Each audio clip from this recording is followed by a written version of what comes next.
Marijos radijas. Dabar yra 2 valandos.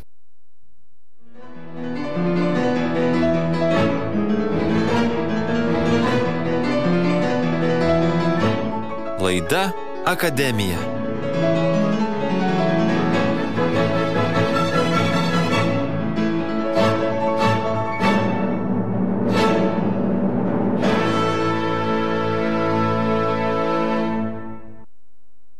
Sveiki, mėly Marijos radijo klausytojai, su jumis laida Akademija.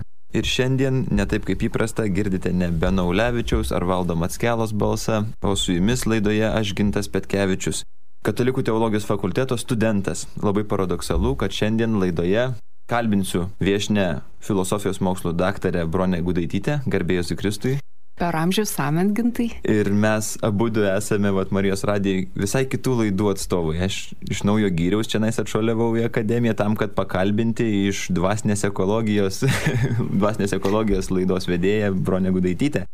Ir labai smagu iš tiesų būti laidoje Akademija, o ne mes ne kiekvieną savo laidoje. Būtent dėl to, kad norėjau pakalbinti viešnią, dėl to, kad Vytauto Didžiojo universitete jau kelis metus iš eilės ši dėstytoja yra pastebėta ir apdovanota tokiu labai gražiu apdovanojimu Metų širdis. Būtent apie tai šiandien ir pakalbėsime ir paklausime gerbiamos dėstytojos, kaip ji jaučiasi akademinėje erdvėje, kaip jinai atrado savo pašaukimą į akademinę erdvę ir kaip pildosi viešpaties valia kartu su malda tenais.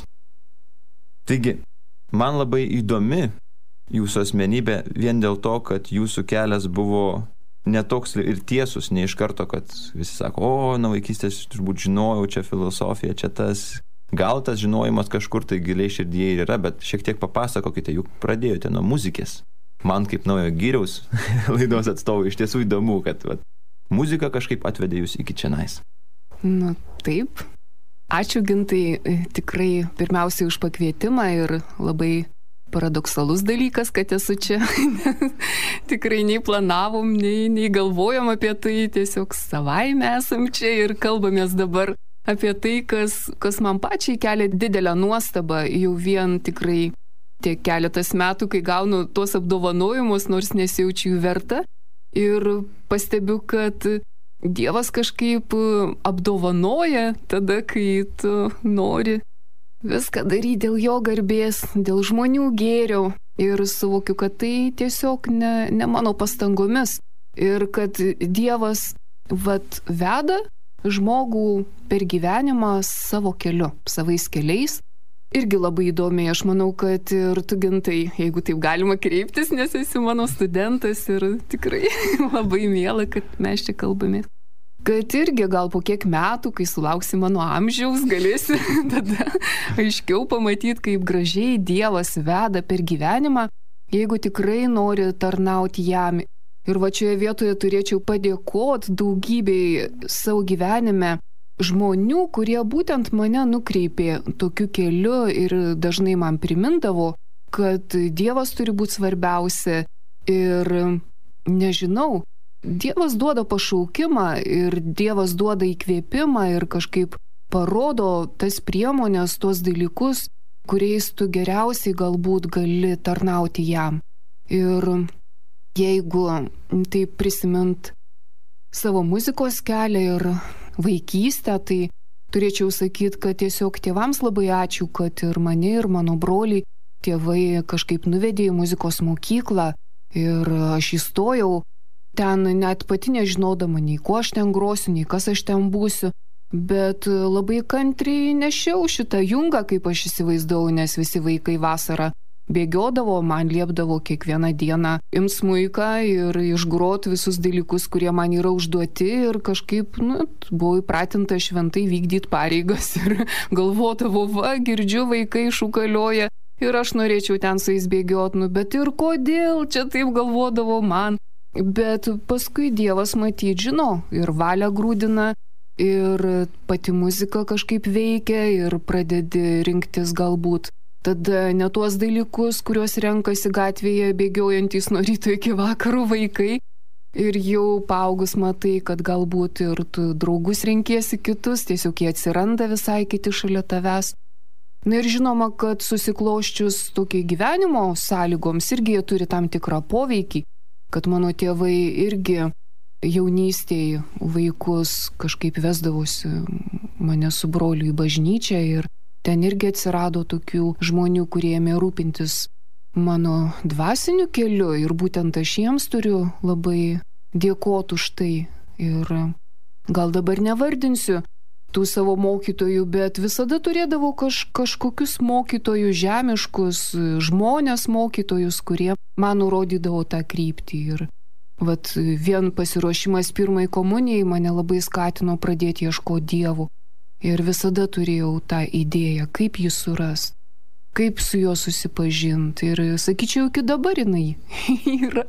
Ir net tada, kai grodama smuiku, gyvenau savo jau savarankišką gyvenimą ir kartais būdavo ir tokių ilgų vienatvės valandų, eidavau į knygynus ir kažkodėl kažkas viduje vis rodydavo į filosofinės knygas ir kodėl man jos tada taip patiko ir kodėl man tada taip patiko tos filosofinės paskaitos, kai buvo kalbama apie tokius įdomius dalykus, kurie man rūpėjo viduje, bet galbūt pati nesugebėjau atsakyti aš į juos.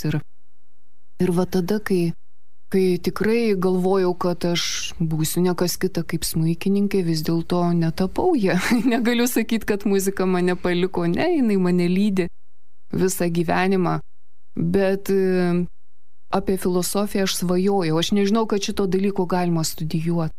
Bet taip įvyko keistai mano gyvenime, kad vėlgi taip Dievas turbūt patvarkė, kad net į VDU aš įstojau neilgai galvodama ir planuodama, bet paskatinta kitų žmonių, kurie man sakė, būtinai turi stoti, būtinai tau reikia stoti ir aš netikėjau savim, ne, sakiau, gal aš moku kažkiek grot, bet knygų skaityti ir greičiausiai, kažin ar aš sugebėsiu, tai vat, ačiū tikrai psichologų šeimai ir dėdei, kai mes vadinom, ir tetai, kuri tarybiniais laikais tikrai užsiminėjo tokia labai didelė labdara jaunimui, kad rinko grupės ir mes ten rinkdavomės ir, nežinau, būdama paauglė, kažkaip kalbėdavom apie įvairius religinius klausimus ir tada jau vis laikas nuo laiko aplankydavom to žmonės, tai jau amžinatilsį dėdės nebuvo, bet teta sako, pažadė, kad tu tikrai įstosi į universitetą ir man taip kažkaip skambėjo ausyse ir vieną kartą susidarė tokia situacija, kad va šiandien dabar kalbu apie pavydą, bet tikrai iš pavydo vienam žmogui, kuris keliavo mokyti savo, pasakiau, nu va čia yra man gera proga irgi susimastyti ir aš noriu mokytis. Ir į VDU padaviau pareiškimą paskutinę valandą, jeigu taip galima sakyti. Ir kur daugiau man paduoti, jeigu aš jau paskutinė diena, paskutinė valanda ir atsimenu dar tikrai ir dabar teologiniam Vitalija dirba. Ačiū jai už patarimą. Jis sako, pasidaryk anglų kalbos testą, nes pas tave vien tik tai ten įskaityta. Ir aš galvoju, neįsiu. Dievo valia, jeigu reiks įstosiu. Ir tikrai tokia Dievo valia mane vedė tokiais nuolankiais keliais, kad aš ir įstojau paskutiniu numeriu, ir įstojau apmokamą vietą, ilgai kankinausi, netgi jau galvojau, nelauksiu ir eisiu, bet dekanas Vaičiūnas sako, palaukit, jeigu neatsiras tas studentas, kuris čia pirmą jūsų turėtų patekti, tai priimsim jūs. Ir kažkaip taip nusivylus galvoju, iš vis, kam aš čia stoju, kam aš tos egzaminus dar laikiau, bet paskui išeina ir sako, vis dėlto nepaskambino, prašom. Tai buvo paskutinės minutės, visur paskutiniu laiku ir visada aš jaučiausi paskutinė, visada. Ir ačiū profesoriui Tomui Sodeikai, kuris tada mums kaip tik dėstė filosofijos įvadą ir filosofijos istoriją ir aš turėjau puikią progą išgirsti tikrai, ką reiškia gera filosofija ir ten, nežinau, mano sielui užsidegė toks troškimas pažinti giliau, kas tai yra filosofija ir aš išdrįsau paprašyti, kad jis priimtų, nes tik tada ir sužinau, kad vis dėlto galima studijuoti tos filosofinius dalykus, nes skaitydama anksčiau ten knygas net Aristotelio apie sielą nusipirkus, nes galvoju, įdomu, ką protingi žmonės kalba, kas tai yra ir galvoju, iš kur tokių žmonių atsiranda, kaip jie taip sugeba aiškinti, rašyti.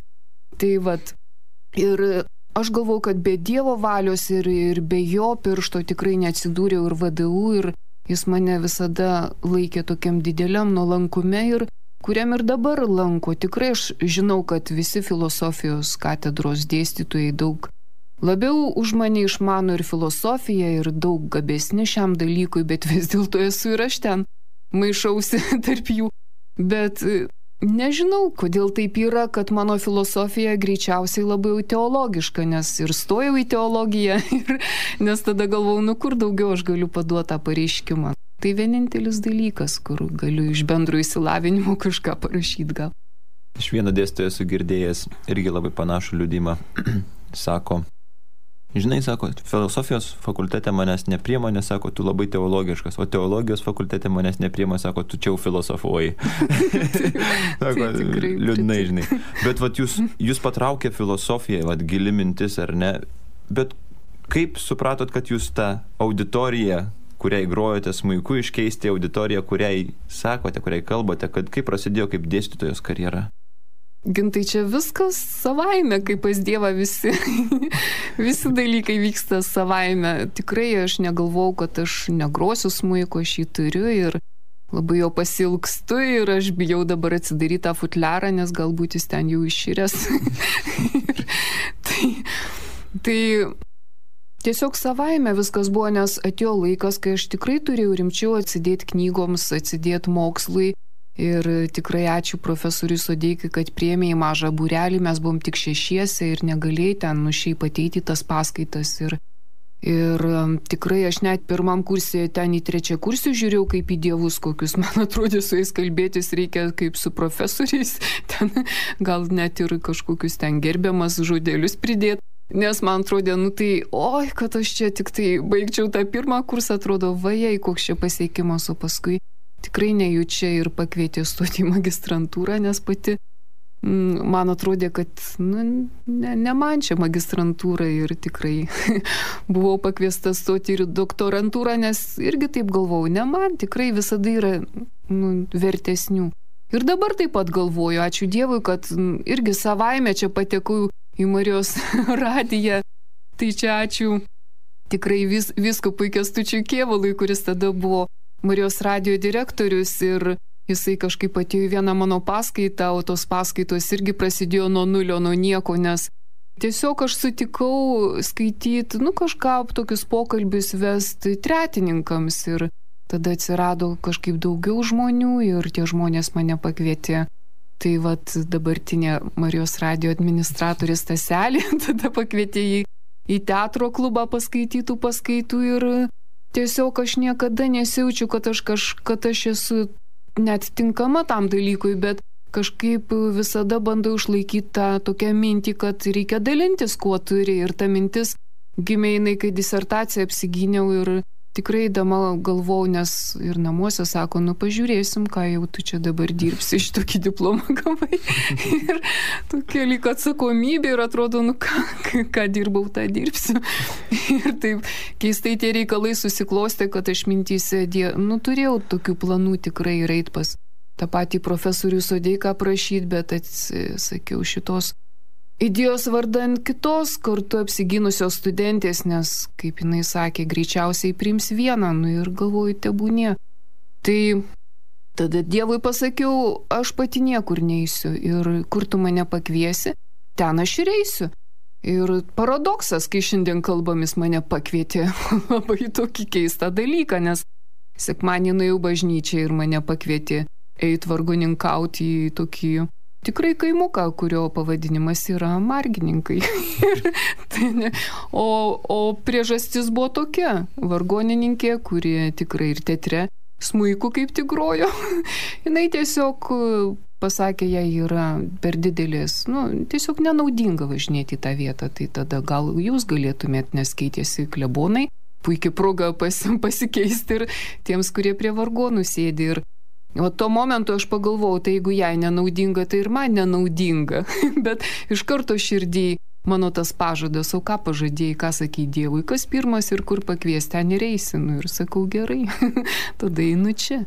Ir prasidėjo visai kiti dalykai, tie pakvietimai, net ir su tais pačiais margininkais susėti, nes Dievas iš menko žuvelės, kaip praeitam sekmadienį padaro didžiausius stebuklus, pamaitina didelės mines, bet kažkieno rūpesčių, mamytė įdėjo vaikui pavalgyti 2 žuvelės, kad jam užtektų.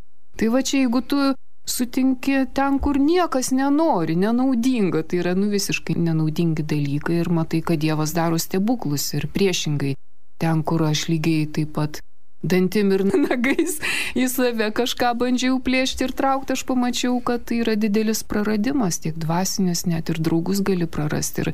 Ir ačiū Dievui, kad man leido turėti irgi tokį išgyvenimą ir pamačiau labai neteisinga taip elgtis. Tai kas jūs stiprina ir skatina dirbti tą darbą ir pasirinkti tą darbą su studentais, ar ne, kaip jūs sakot, irgi kartais atrodo labai nenaudinga, ypač žvelgiant į šiuolaikinį studentą, kuriam pasiūla yra didžiulė, ir ar galėtumėt pasidalinti savo požiūrį į dabartinį studentą ir tuo, kas jūs maitina tame darbe?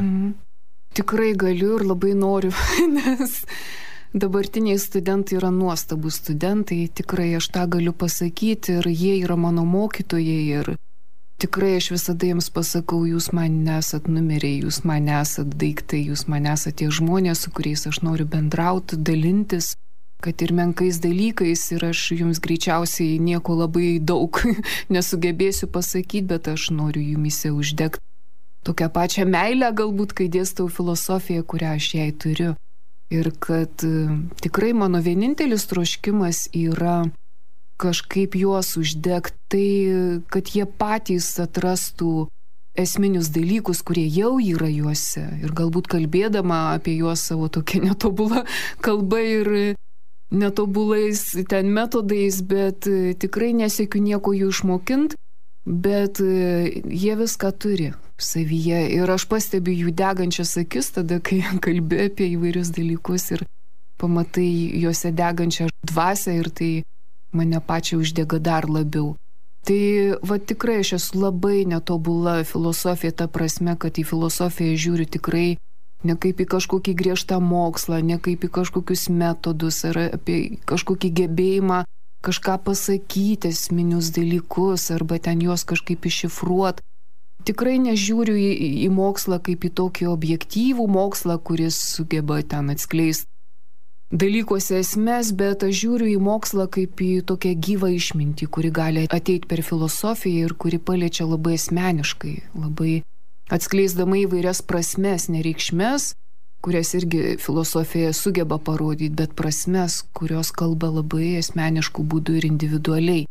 Tai galbūt būtent pažvelgus per tokį rakursą, kaip sakoma filosofijoje, galima visai kitaip bendrauti ir galima visai kitaip kalbėti apie įvairius dalykus. Bet žinoma, gal ne visiems ir įdomu ir kiti studentai gal būtent jiems šitas dalykas yra neįdomus. Gal jie filosofiją daugiau tapatina su tekstais ir netgi vienoje konferencijoje susilaukiau kaip ir priekaišto, kad jūs per daug angažuojanties tam dalykui, apie kurį kalbat, galbūt reikėtų objektyviau pažvelgti tos dalykus ir taip šališkiau jos išdėstyti, o tiesiog čia neaišku, ar čia liūdėjimas, kai sako, ar čia konferencijos pranešimas, tai kažkaip tikrai pati pastebiu, kad man labai sunku atsiplėšti nuo to dalyko, arba jis mane pačią paliečia ir tada aš jau kalbu, arba tiesiog nėra. Aš galiu pasidalinti savo pirmų įspūdžių. Turėjau vakarų mistikos paskaitas pas dėstytoją, pas jūs. Ir ateinu, vakarų mistikos istorija labai įdomu, turbūt apie šventuosius, čia viską. Ateinu, pradėsim nuo rytų. Šitą puikiai atsimenu, savitas būdas, savitas kalbėjimas ir susižvalgiam, srautinė paskaita, aplink visi nepažįstami žmonės iš skirtingų visokių kursų. Tai pirmas mano buvo susitikimas su jumis dėstytoja. Trumpam atsikvėpkime, pasiklausykime muzikos, netrukus sugrįšime.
Sveiki sugrįžę po muzikinės pertraukėlės, su jumis laida Akademija. Šiandien joje kalbinu filosofijos mokslų daktarę Bronę Gudaitytę. Ja kalbinu aš, teologijos fakulteto studentas, paprastas tiesiog Gintas Petkevičius. Judėkime toliau. Ir dabar papasakot apie dabartinį studentą, gal šiek tiek kilo noras paklausti, o kaip jūsų studentavimo laikai, ką atsimenate ir kuo tada buvo kitaip? Vytauto Didžiojo universitetas kitoks, galbūt studentų požiūrių, galbūt dėstytojų, galbūt santykio dėstytojų ir studentų.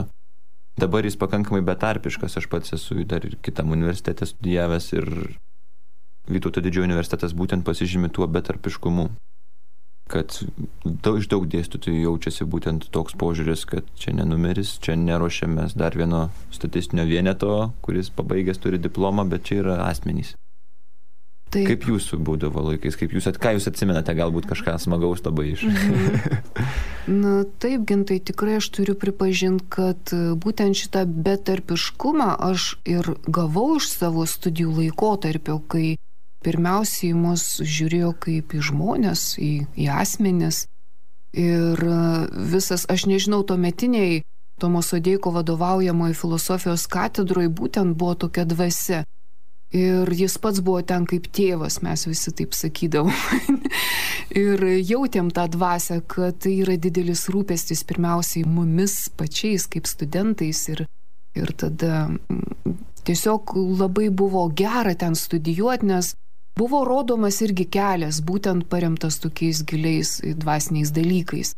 Ir aš manau, kad visi mes baigę, tuometiniai tą kursą baigę studentai, visi įsinešėm būtent tokį požiūrį, kad labai svarbus supratimas, kito žmogaus supratimas, neužtenka vien tik tai logiškai imti ir kažką padaryti ir ten tiesiog neturint galbūt nieko bendra su savimi pačiu, kad visada pirmiausiai tu pats turi mokytis, labai mokytis tų dalykų, kuriuos tu galbūt kitiems atneši, nes nežinau, man ta filosofijos katedra tuo metu buvo tikrai kaip pati katedra, aš ten net eidavau drebėdama ir man tai atrodė kaip kokia šventa vieta. Nežinau, gal čia mano toks asmeninis tokia būsena buvo, bet kažkaip, tikrai aš dabar esu išlaikius tą tokį požiūrį, kad turėtų tai būti katedrose. Ir ką žinau, turbūt, kad labai daug nulėmė, koks yra bendravimas būtent katedroje, labai atsispindi ir vėliau tai, ką klauso studentai, ką jie girdi, kas jiems yra perduodama. Tai nežinau, tie bendražmogiški dalykai, jie visada eina kartu, bent jau aš taip galvoju. Būtent apie tai, ką klauso ir kaip klauso studentai, noriu dar jūsų ir paklausti. Kokie bruožai jums labiausiai patikdavo dėstytojose? Nes aš dabar labai pastebiu blogą tendenciją studentų tarpe, pats būdamas studentas aplink apsidairęs, kad mūsų kultūra vis labiau efekto tokia yra.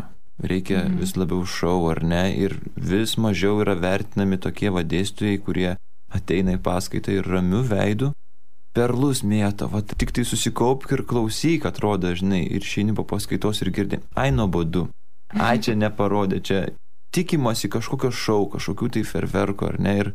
O kokie jums, galbūt iki šiol išlikę, galbūt kaip studentai būdavo patys tie labiausiai vertinami bruožai dėstytojose? Aš tai galvoju, pirmiausiai tą pirmą pastebėjimą, kad studentai kai kurie ieško to šou, kurį greičiausiai gal aš nežinau atsineša iš mokyklų, galbūt jie pripratę, kad tiesos būtų pademonstruotos, bet ką aš pati visada vertinau, kad tos tiesos turi būti išgyventos. Nežinau, aišku, aš kalbu tik apie save ir kadangi vis tiek aš stojau į universitetą ieškodama ne apskritai žinių, bet ypač dvasinių žinių, nežinau kodėl, bet pajaučiau, kad būtent filosofijoje jų yra pakankamai daug ir kad šitoks būdas jas atskleis man buvo labai artimas ir todėl ten studijuodama aš gėriau viską, kas buvo susijęta labiausiai su dvasinėmis žiniomis, ko tada tikrai netrūko. Ir mane labai kažkaip pagaudavo tie žmonės, kurie vat būtent, kurie angažuodavosi tam dalykui, nes neįmanoma dvasinių dalykų kitaip perteikti, jos vis tiek liudija arba nieko nepasakai. Tai tiesiog man tada žiūrėdavau į tos dėstytojus, nežinau, būtent kaip į dvasios mokytojus, ir man tai labiausiai patikdavo. Kas man dar patikdavo? Kad, kaip ką ir pats pastebėjai, Gintai, kad kalbėti apie labai svarbius dalykus paprastai. Ir tikrai aš tą pajaučiau būtent profesoriaus Sodeikos paskaitose, kaip jis sugebėdavo taip paprastai apie tokius gilius ir sudėtingus dalykus kalbėti. Aišku, jis ir dabar lygiai taip pat patraukė minę studentų dėl to paties, kad jis moka labai prieinamai, labai kiekvienam tokiu aiškiu būdu kalbėti apie giluminius dalykus, ir tai yra labai stipru. Štai jums kaip dėstytojai, gavus metų širdies apdovanojimą, ką jis reiškia, ką jis parodo jums? Na, nežinau, pirmiausiai tai visada kažkaip skatina pažvelgti į save ir kažkaip pagalvot, kad čia tarsi klaida, kaip aš čia vis gaunu ir atrodo, lyg nieko kaip ir nedarai, ką kiti darytų, tą ir tu darai. Tiesiog atlieki savo pareigą ir tada galvoju, greičiausiai kiekvienas dėstytojas turėtų gauti tokias nominacijas, bet kažkaip aš turiu pasiimti ir tada visų vardų padėkoti, bet man tai būna tik tai toksai priminimas, kad tikrai turi galvoti apie studentus, ir galvoju, kartais nesijaučiu pajėgi kažkaip duoti tiek, kiek reikia, duoti taip, kaip reikia tiems studentams, todėl tikrai aš meldžiuosi už savo studentus ir manau, kad būtent malda padaro galbūt daug daugiau negu kad aš ten per savo menką žodį jiems kažką papasakoju ir netobulai, ir kitą kartą eini ir nepasiruošus, ir tai ir taip kaip yra, tiesiog ir tada meldiesi, kad Dievas parinktų ir to žodžius, ir jisai kažkaip įmestų į tą širdis po žodį, kuris ten reikalingas. Tai išdrįsau kažkaip net filosofijai skirti ne vien tik teoriniai daliai laiko, bet ir praktiniai, kada mes galim kalbėtis, ir kartais ta praktinė dalis man yra dar didesnis iššūkis, nes tada kažkaip bandai kalbėti ne vien tik tos objektyvius dalykus, bet ir prasminius dalykus, kada jau atveri savo širdį ir lauki, kad ir jie dalintųsi. Ir aišku, ten nedaugiausiai studentų lieka, nes tai, sakai, dabar bus tiems, kurie norėtų. Bet džiaugiesi ir tuo keletu, kaip pasakyti, keliasdešimt jau, kalbant apie tas didelės auditorijas, bet tada ir tikrai matai, kad galbūt reikia šito dalykų. Galbūt reikia tiesiog pasilikti tam pokalbiui, kuris nežinia į ką pavirs. Kad čia yra daug stipriau. Ir manau, kad tada, kai jie gali savo širdį atidaryti, tada galbūt jie pagalvoja, kad ir aš turiu tokią širdį kaip jie. Nežinau, nes tikrai aš matau, kad daug yra nuostabių studentų, tikrai labai nuostabių, iš kurių tik mokytis ir mokytis. Bet jūs sakot, atvert širdį, kai atveri širdį, tai ne tik tai parodai kitiems, kad ją atvert, bet kartais jinai tada labai lengvai būna sužeidžiama.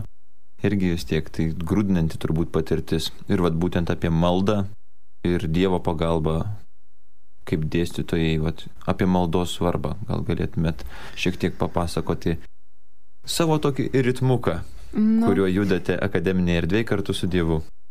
Tai čia sakyčiau, kad aš, kaip pasakyti, maldą vertinu kaip pačią didžiausią dvasinę pagalbą ir maldą kaip pokalbį su pačiu Dievu, kada Dievui tikrai išdrįsti pasakyti, kad Dieve, tai ką aš darau, tai noriu pildyti tavo valią ir viskas. Ir jeigu tu matysi, kad šitas pusmetis yra paskutinis toks, kada aš šitaip pildysiu tavo valią, tai laisvai elkis. Jeigu sakysi, kad vėl reikia imti smuiką į rankas, imsiu smuiką, jeigu šepetį sakysim, imsiu šepetį. Ir tada kažkaip laisviau dingsta ta konkurencinė įtampa, kuri irgi jaučiama tikrai akademiniai terpiai. Bet gali laisviau pažiūrėti ir tada dingsta tau priešai ir jų kaip ir nėra, nes kartais gal ir blogai pasijauti, kad užimi tą vietą, kurią galėtų kitas užimti, bet iš to paties kažkaip Dievui sakai, tikrai jauti, viskas mažėja ir jeigu reikia, imk viską, ką aš turiu, atiduok tiems, kuriems labiau reikia, bet tebūnie tavo valia. Aišku, kai žmogus tai galvoja, už ką čia mokėsi mokesčius ir taip toliau.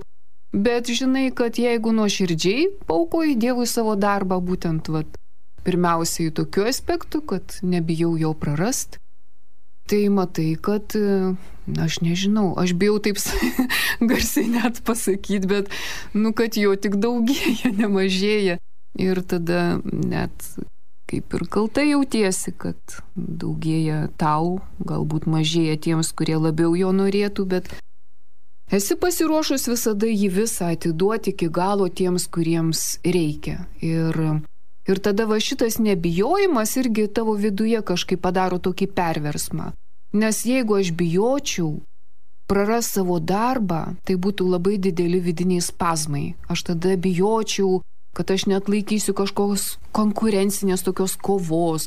Aš bijosiu ten pasirodyti silpnesnė, bijosiu suklyst, bijosiu, nes vardan to praradimo bijau prarast vietą.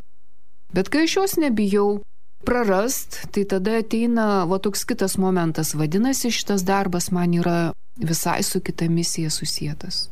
Ne su pinigais, kurie tenais mano pragyvenimui ar ten džiaugsmams, bet vadinasi, aš turiu pildyti Dievo valią eidama šituo keliu. Tai vis išlieka tas dvasinis aspektas. Ir tada matai, kad be maldos neįsilaikysi šitoj tarnystėj.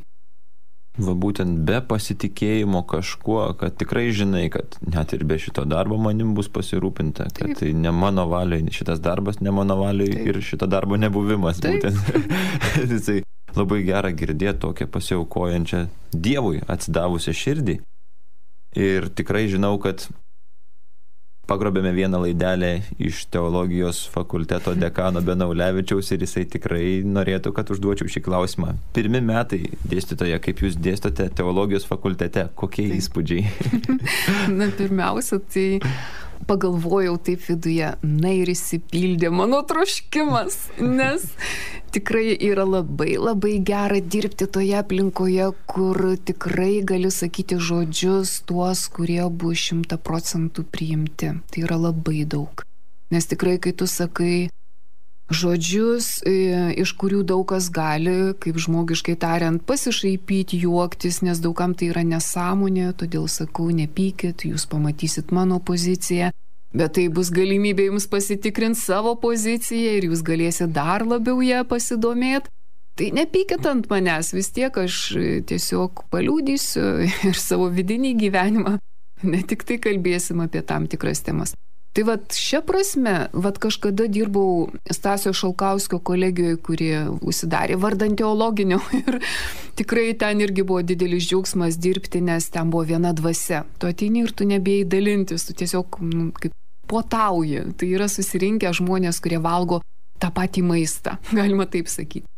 Tai ateiti teologinį, tai irgi net, aš nežinau, net pastatai ten tos dvasios prisistunkia ir ten tikrai su didžiausiu džiaugsmu ir taip gera tikrai, kad ateina į tas paskaitas teologijos studentai, kurie lanko tas paskaitas. tai Išgirdau nuostabą jūsų valdė. Nes tikrai galima sakyti, tai čia kažkas kaip... Dažnai gal būna toks teologinis požiūris, filosofija tai yra pasaulietinis dalykas, tai gal čia tik sugadins mūsų dvasią. Tai ačiū jiems, kad jie tiki, kad nebus sugadinti.